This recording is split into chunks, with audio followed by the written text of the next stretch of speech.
Hello, friends. Tank, your pajama scholar, with an AGR at 707. This here I just thought I'd bring out to demonstrate. It's a gift for a friend. Gotta package it up, send it. I won't wear it too long.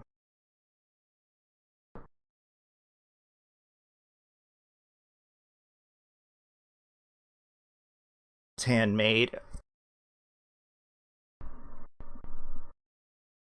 Like I said, to put some care into things, you infuse it with something. You infuse it with a spirit, I guess. Like when I was talking about the bench, the essence of the thing.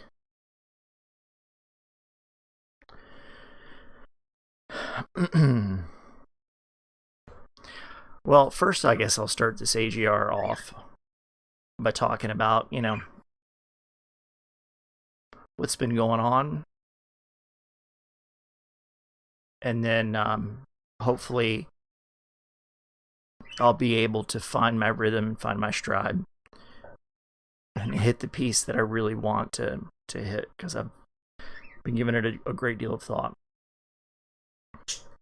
Like, typically, I don't really like to do a lot of stuff over the holiday season because people are just so wound up. I mean, I find the whole thing quite exhausting. I always have. People have such they have expectations. Um, and these expectations of family, hearth, and home, and a reverence for God should be had every day. But I certainly don't condemn those that, enjoy that sort of thing, or even to bring it once a year. I mean, hopefully it doesn't become, too materialistic. But as people are growing more and more poor, I suppose they're getting a little more creative. Also, too, I've had to travel a great deal more than I've been accustomed to for years. Back when I was a kid, and I talk about being a kid like 15 or 16, like as soon as I was 16, I hit the road. I was on the road. I went to Florida from Virginia. I was like a roll. No moss grows on a rolling stone. And then there's just certain periods of my life where I like to, I guess, be like a monk on a mountaintop, where I don't really have to have so many outside influences. I can focus on, I guess, more academic or spiritual pursuits without being influenced or cluttered. There's a certain purity that comes with isolation. And it's important, at least it's been important to me throughout my life, to enter these periods of isolation where I minimize human contact. It's not to say that I don't do, like, your average everyday things, like, go to the grocery store or whatever, but spending a lot of time with just the animals, the birds and the dogs and the fish. I mean, it like, you almost start to take on qualities of a dog. I'll give you an example. We had to leave town a few weeks ago. It was around the first of the year, right around New Year's. We were gone for a couple of days. Now, I hadn't realized that they had sent out a flyer to say they were going to have pest control or something come in on a day, that I wasn't home.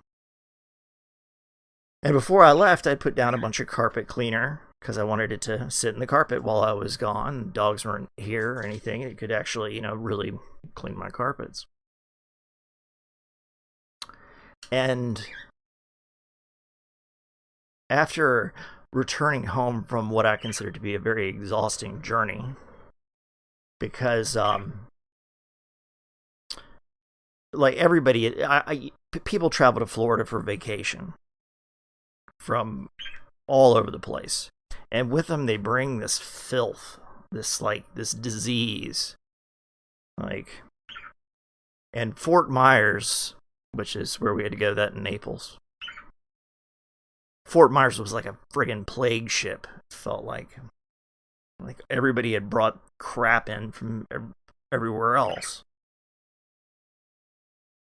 And I'm pretty fastidious about keeping things clean. Now you can see, and you've seen if you've ever watched my AGRs or you know seen my series and such. I'm cluttered because I keep things on hand that I need. But I'm clean. I don't have pizza boxes stacked up. I don't have trash or dirty dishes. If I do have dirty dishes, they don't stay in the sink for very long. Well, anyway, the, I guess, pest control guy comes in and reports to the office that he can't come in and spray or do whatever he has to do. Which is something I'd prefer they not do anyway. Unless I'm here because, you know, you can kill birds with stuff like that. So I always like to keep an eye on them.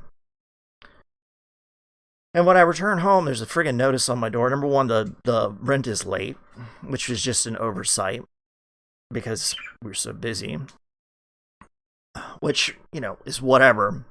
But, you know, there's a certain way, I guess, that people word letters, and I'm fairly good with words, and I think that a lot of people are not necessarily great with words. So if something looks, you know, official, or it has a certain type of legalese written into it or whatever, it can be a little more intimidating and frightening.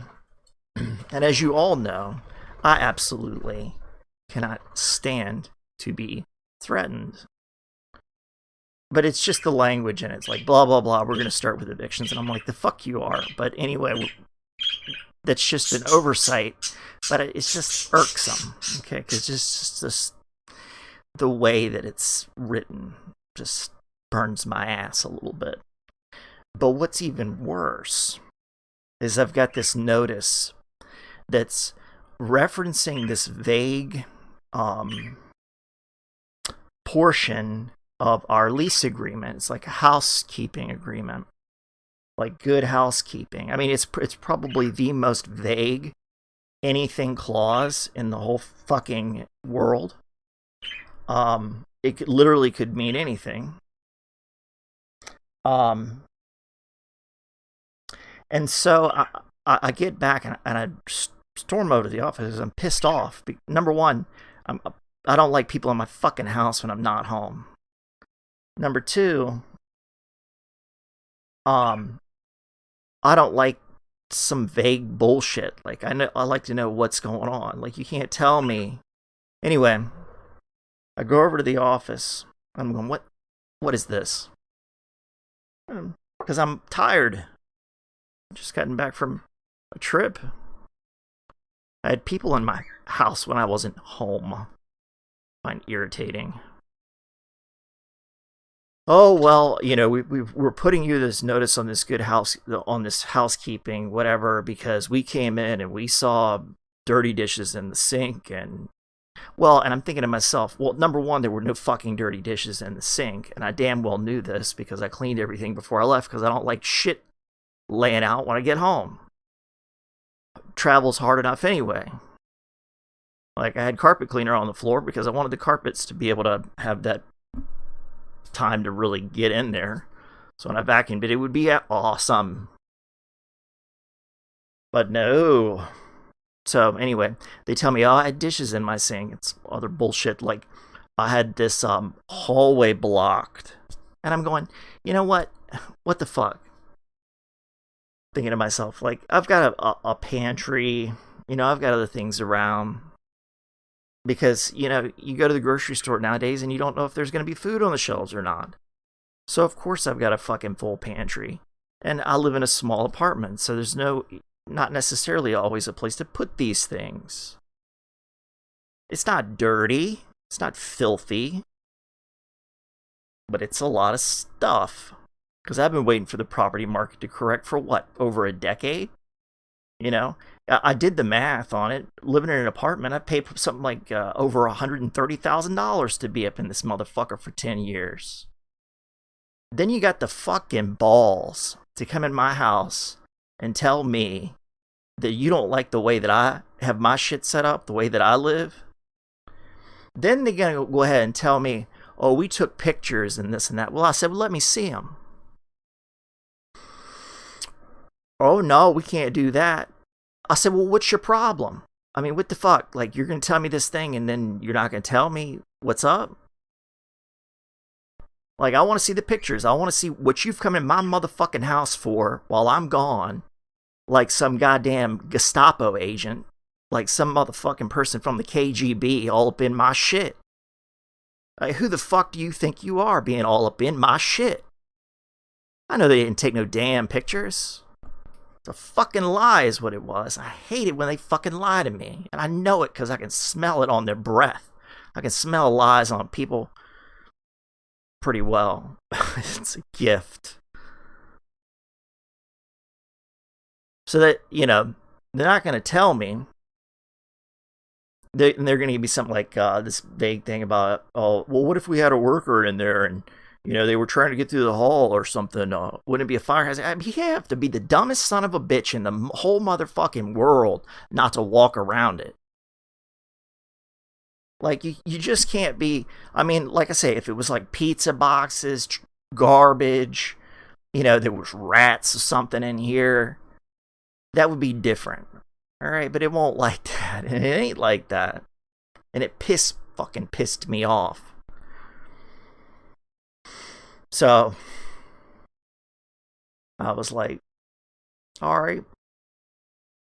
And then, before I left, like, totally lost my fucking cool. Because, you know, like, everybody got to get standing around now. Like, then you get the maintenance guy that was there, and then the property manager, and then her little lackey. So I'm already pissed off. Like I said, I've been living here for 10 years. I pay my bills. I have a reasonable expectation of privacy. I don't want to even have anybody suggest they're coming up in my shit, taking pictures, when I'm not fucking home, without talking to me first. You tell me, like, you don't need to be all up in my shit. If you got a problem with me, you come to me, and you fucking ask me. Don't be all fucking cagey about it. And then bullshit me like you did take pictures, because I know damn well that you didn't. And if you did, you wouldn't have anything on the motherfucker.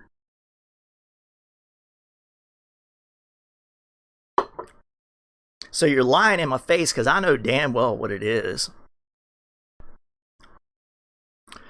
I said, come over right now. I said, come on then. Oh, I'm not comfortable because you're upset right now.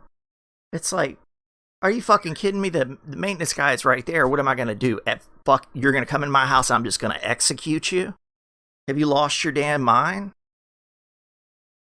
So, a couple weeks later, or I don't know, week or so later, they stick something on the door because they're too damn cowardly to knock on it.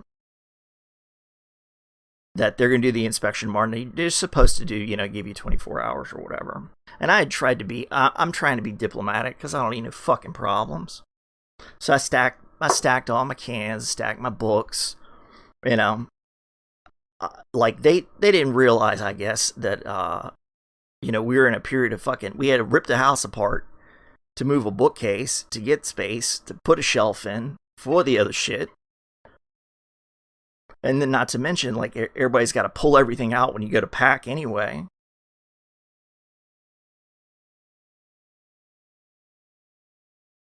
So they didn't give me 24 hours, but I didn't really give a fuck because I'd be diplomatic about it. Just tidy up a little bit is all I had to do. So I said, fuck it. You know what? Usually I'd be right up your ass about it. But I said, fuck it. But it's small fries, chicken shit stuff. I'll let it go. Because Like, in me, you can find a lot of resistance, but I can also realize sometimes when it's to my tactical advantage to just be like, whatever, fuck it, because I'm going to do it anyway. So I might as well do it now. But I just don't like that shit hanging over me like somebody else going to tell me. Like, I was going to do it anyway. So I said, fuck it. And did it anyway. So they come over, like, they said 11. I went over there 11:30 because I had shit to do. And I definitely didn't want any motherfuckers up in here while I'm not here. So I walk over, looking at him like, you coming, whatever. So she comes over with some dink, maintenance guy with her. And then we're talking about the lackey or whatever. She comes in. She said, well, I see you've done some things, blah, blah, blah. And I said, yeah, but not much. And I'm, working. And, scouring the internet trying to figure out what the fuck is actually going on in the world. Which, whatever. And,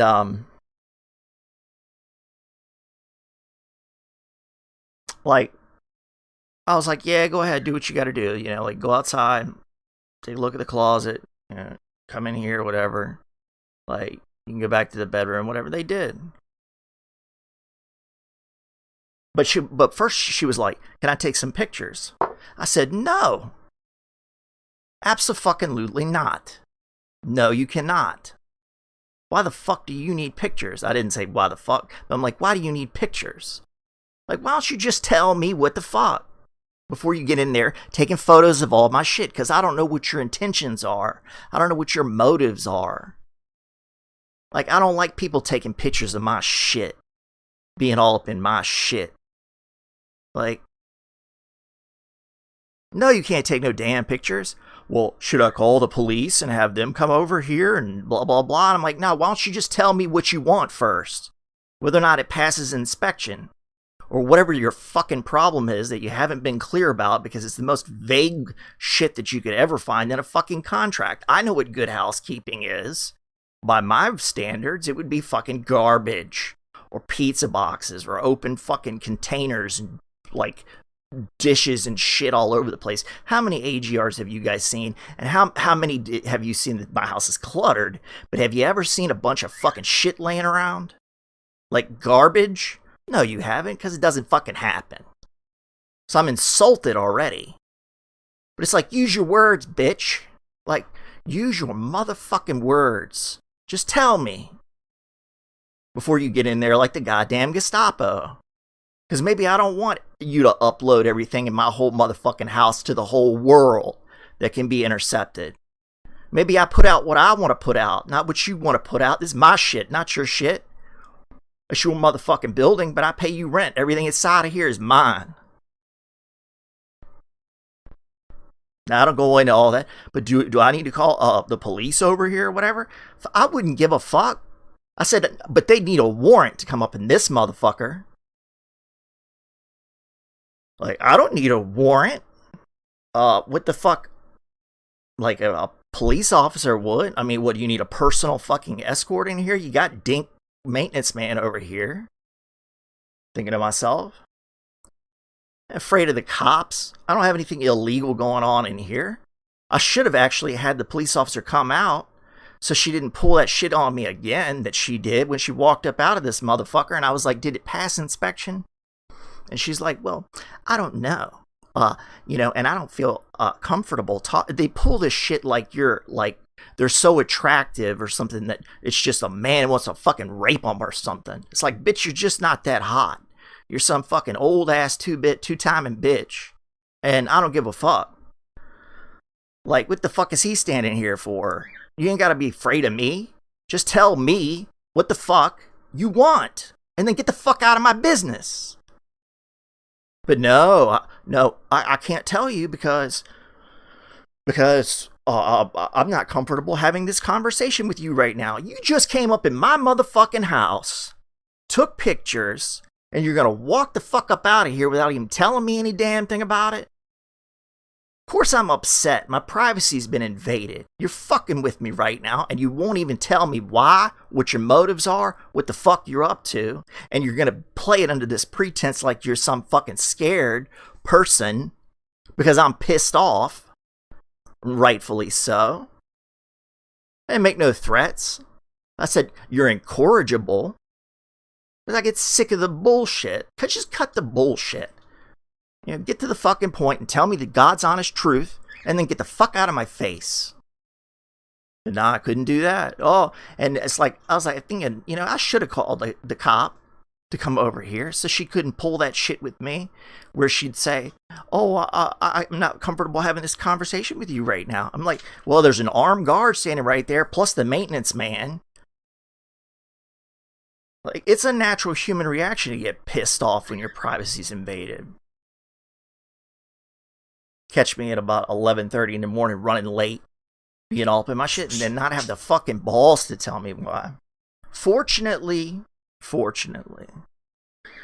there reaches a certain point where, and I said, just trying to be so friggin' rude about it next time. Because, I mean, I did. I felt like it was friggin' rude. She was like, well, I could say the same to you, sir. Well, I'm like, you're up in my I'm just thinking to myself, you're up in my motherfucking shit.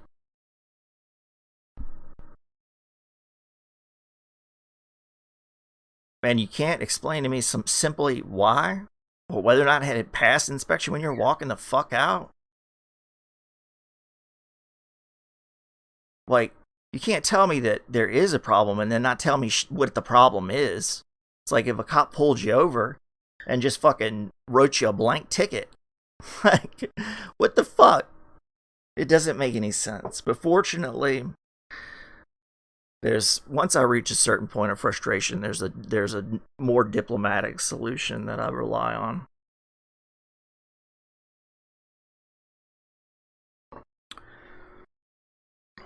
So hopefully the issue is resolved. Then we go on this other trip anyway. Let's see how much time I've been on. 23 minutes ranting. And so we're going on another trip recently. And back down in Fort Myers, right? And I'm on foot, walking around, everything. I like to be on foot so I can kind of see what's up, what's going on. And I go over to a restaurant. It's like an Australian themed restaurant. I think you could probably infer what I'm talking about here. And like I had to run over there because it was late. It was like 9:30. I think they were going to close at 10.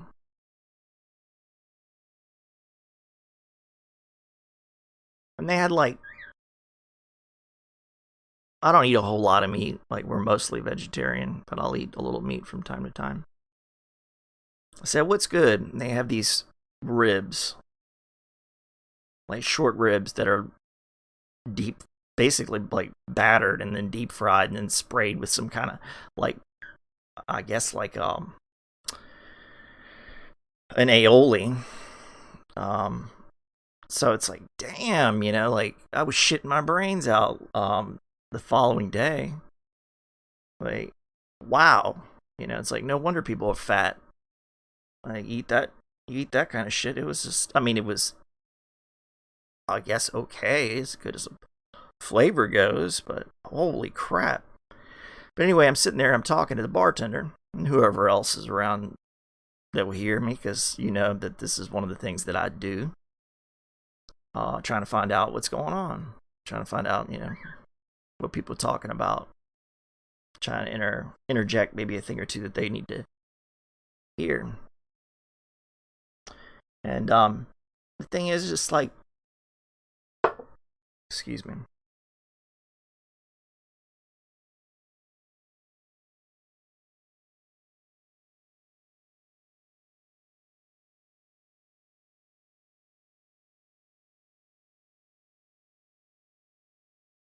The thing is, people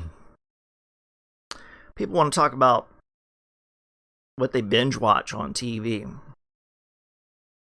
You know, like it's very difficult to communicate to people what's going on or what they might need to pay attention to.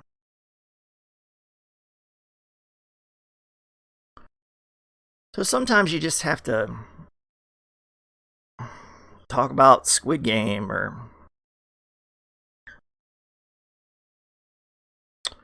some other mindless, mind-numbing distraction, Ozarks or something.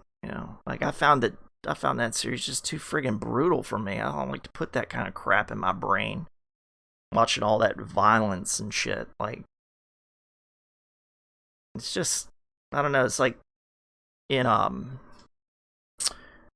television, I think there's like there's that mindless violence that's kind of fun, like it's old Steven Seagal movies and Jean-Claude Van Damme and like Rambo type of shit. It's just mindless. It's like like kickboxer or blood sport, shit like that, where it's just, yeah, you're kind of in it for the cool factor or whatever, but it's not like over the top or anything. It's just like martial arts and shit. It's just entertaining, mindless violence. And then you got that just kind of like trying to top itself in its own disgusting way, like trying to get more and more shocking, more and more shock factor, instead of just like a compelling episode, like that whole anti-hero type of thing that's become so popular since Breaking Bad, or just the raw sheer brutality that you'd see in something like Walking Dead. It's like after they bashed that Chinese kid's head in with a baseball bat and his eyeballs popped out, I was like, you know what? I'm just sick of this shit. Like I'm just sick of this over the top. It's just dripping with violence, and it's not like in Squid Game. It's got some violence in it. But it kind of has a little bit more of a, I guess it has a little bit more meaning. I mean, there's sometimes some meaning in violence that's represented in a show, and violence can kind of be used as a like an action tool or whatever. Not everything is sunshine and rainbows or whatever, but it's like in Star Trek, some of the best episodes, in my opinion, Next Generation, it's like, the Borg, where they're really challenged in that way. Or some of the episodes where Worf is, going back to the Klingon Empire and the Klingon Civil War, or whatever. It's pretty cool stuff. But you don't really necessarily experience a whole lot of the violence in the show, where it's like The Walking Dead, the just over the top graphic, needlessly graphic. I mean, it's a tasteful conflict versus sheer brutality, which has a way, in my opinion, of fucking with people's minds. But people were talking about the value of their house. The bartender was talking about the value of her house, and she's like, I wonder if I could sell, at the top of the market or whatever. She was like, this is not the first time that I've heard this. People in Florida are going, my house is worth so much, blah, blah, blah, blah, blah. But what am I going to do with it? It's like if I was to sell it, I'd have to pay that much or more to move to someplace else, because it's all out of whack. I said, well, you could sell it, live in a house trailer. Or this is what my stepdad said. He was like, well, I could sell it all and live in a house trailer and, put the rest in fucking silver and bury it in the yard or something like that. I was like, nah, I'll just live in my house. I can tell business it's not terrible down there. There's a few things missing from the shelves here and there. Like, you never know what you're going to get, so you got to be able to make do with what you got, what you can find. It might not be your first choice, but you can find something.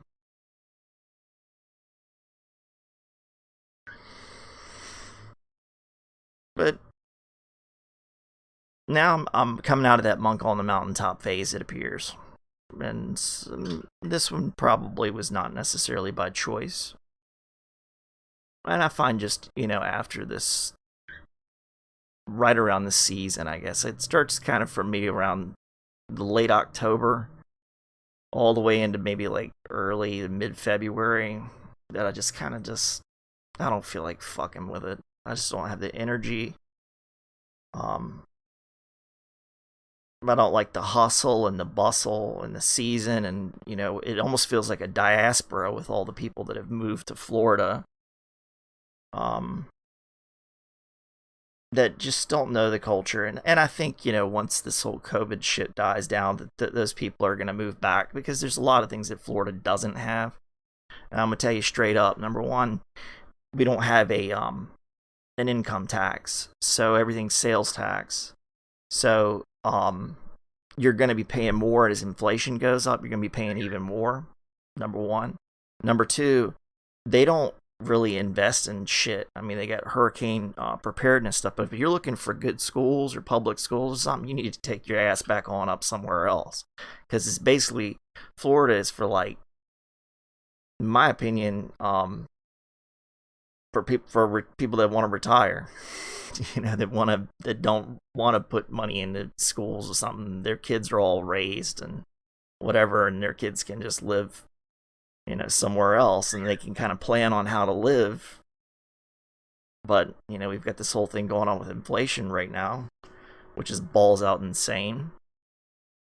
I watch it going on, but the only thing that stays stable is the price of beer.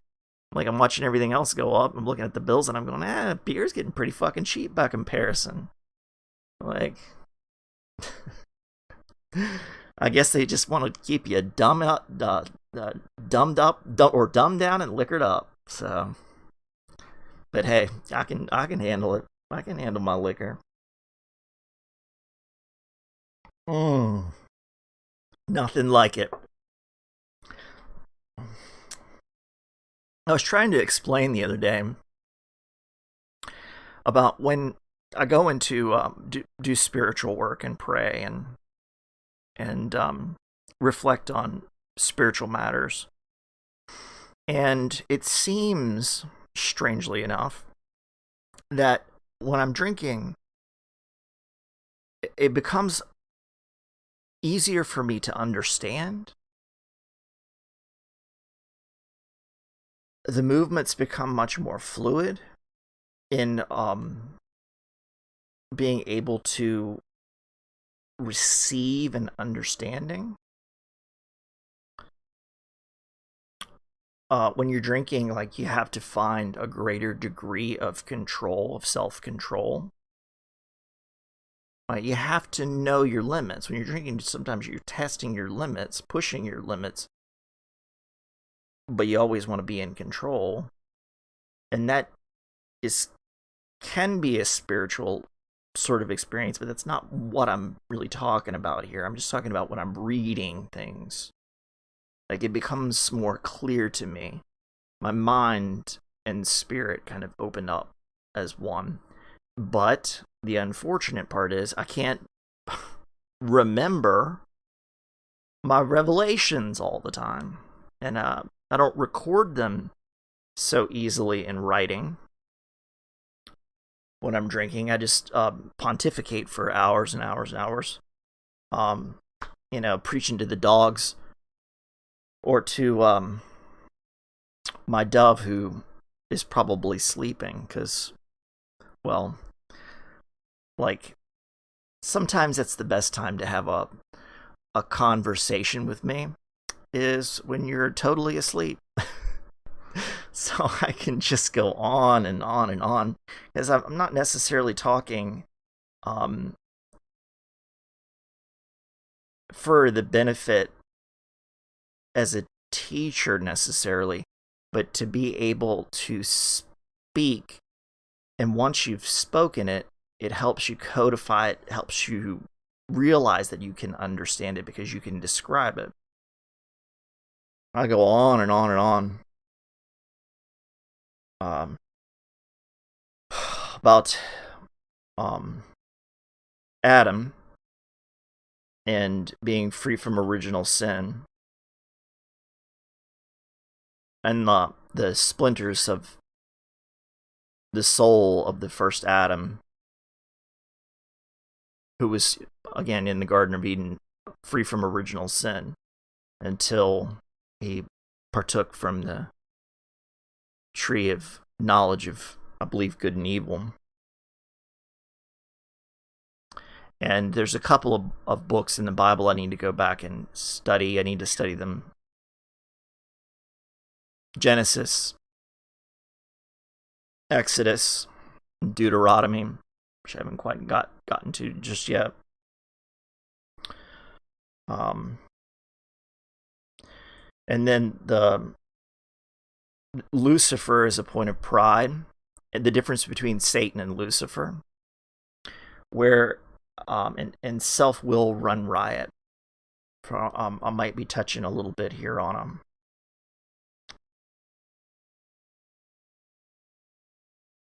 Well, anyway, self will run riot. So, for example, a Satanist would essentially be an unapologetic materialist,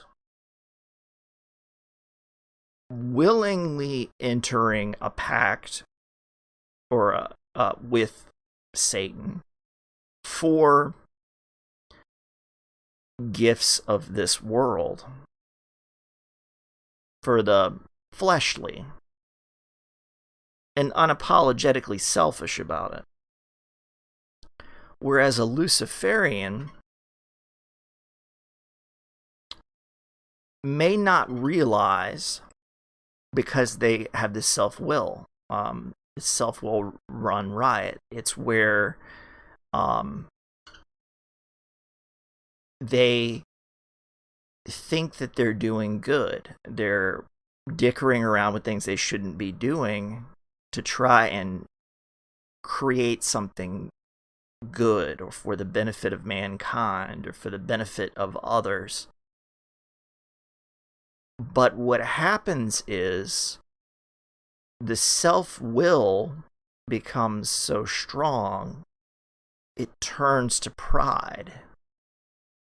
So I did a video a long time ago called Lucifer in Revelation, where, that's why Lucifer had the rebellion. He thought he could do it better than God. It was pride, the most insidious sin.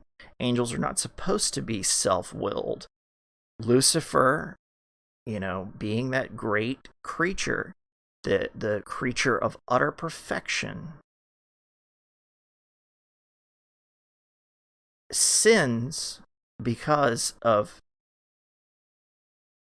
a lack of obedience to God, not for necessarily an unwillingness to want to help humanity like the other fallen angels.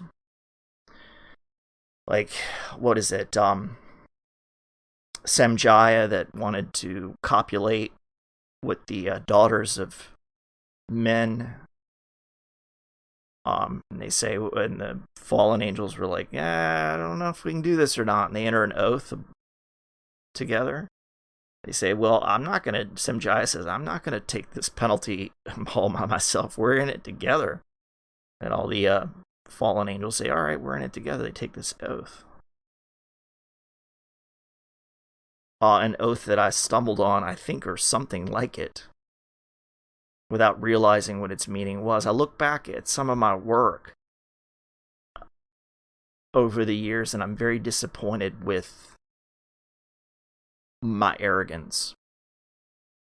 I'm very disappointed. But this is all, like a learning process, so I can't hate myself too much.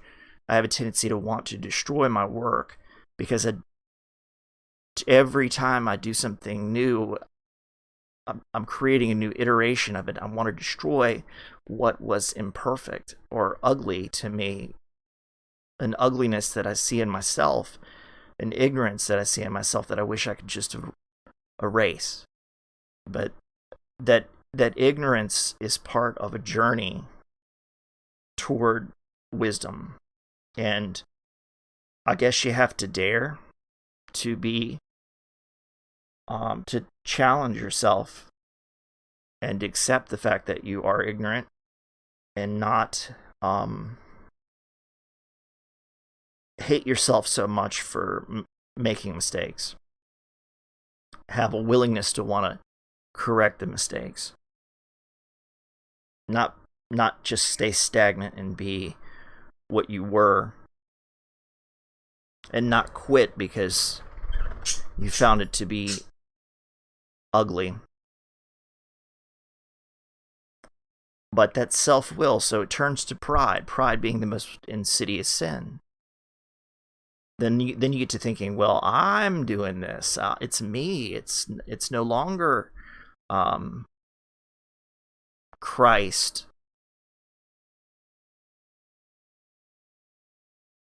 The merciful King that helps you know God because he was incarnated into flesh. Like, this is, for me, I'm going to try and be clear here. It gets a little difficult.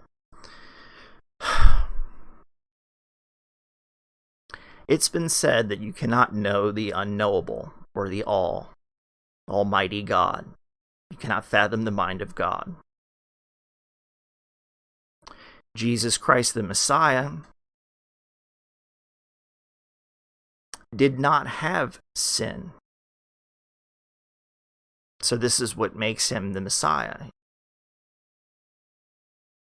The child of God, the Son of God, and his willing sacrifice, and therefore, if you accept that sacrifice, there can be no sacrifice greater than the blameless Lamb of God to die for our sins, to pierce the veil, so that we can have contact with God and have an understanding, because Christ was made flesh. So it can be, you can understand, because you too are a man. Jesus Christ would feel that suffering, feel that pain just as you do, just as I do. So it helps. There is a way, that is the way to understand life. And then to understand God, or what God would want from you as a man. I was in prayer, praying for, I don't like to put people on a pedestal too much, but I do consider him a personal hero. I mean, he's kind of like, I feel like he's like Benjamin Franklin to me, as Patrick Henry. Like, he's my Benjamin Franklin to Patrick Henry, I guess. So, it's just that level of respect that I have for him. And he had a pretty severe heart attack, and I'm in prayer, and I'm thinking, it's difficult to describe, like, what if he's giving his life for me, so I don't have a heart attack and die? Or would I give my life and take on his malady and die? Or would he do that for me? Sacrifice, that karmic balance that many people look toward. And I finally realized this is why we accept the blood, the sacrifice of Jesus Christ, so that that type of sacrifice is not necessary, because we, through Jesus Christ, are able to not require those sacrifices. We already have his ultimate sacrifice. So our prayers can be heard, and the mercy of God and healing and all these other things can be had. Salvation, mercy, healing can be had without that bargaining, without that trade. It's the trade was already made. Like it was done when Jesus Christ did it for us. And I am no theocrat, because there's been several times in my life where my prayers have been answered. Like, one, I asked for a gift, and I'm not going to go too much further than that, and I got it. And it's changed my life immensely. And the other time was when they told me, basically, like it was on Christmas Eve or something, they told me I had pancreatic cancer, I was going to die. I prayed, and like, was it a misdiagnosis or was it a miracle? But I survived. But still yet, I had not, even though my prayers had been answered, I had still not fully recognized and wanted to be closer to God. I was still not anywhere close to where I wanted to be or should have been, or realized what was obvious. And then it's like they say the truth is hidden in plain sight, but you've really got to work. I mean, it's obvious in so many different ways, but so personal. Your experience is so personal. It's I guess where the incongruencies of our reality, our personal reality, and then the world outside meld as one. And when I talk about not being a theocrat and other people having, maybe different paths to God or whatever, I read many things. I liken it to a room that's, say it's got 1,000 people in it. And there's this big idea or this big problem, and every single person in that room is wrong, but they're wrong in different ways. Like, each one of them is individually incorrect in a different way. So could it be that you have many people in a room and they each have an individual path from God and are all correct, but in a different way? What's the important part here? The important part is they're seeking God. They're finding a spiritual path. Now, personally, again, like there's so much with Christianity to have and to enjoy. That's the right path for me, but it doesn't discount, a study into, Torah or Kabbalah or the Quran or into karma. Un momento, por favor.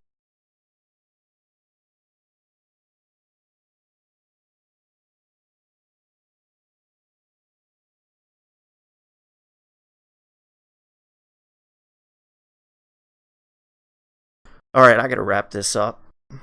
But next time I'll try and speak about the obstacle to peace and how to overcome fear. because that's really where I was trying to go to today.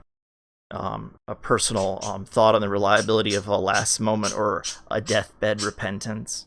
Speaking about sometimes the great difficulty in prayer. And not only that, I got a cockatiel that's trying to clip my toenail right now too. So it's been Hank, your pajama scholar.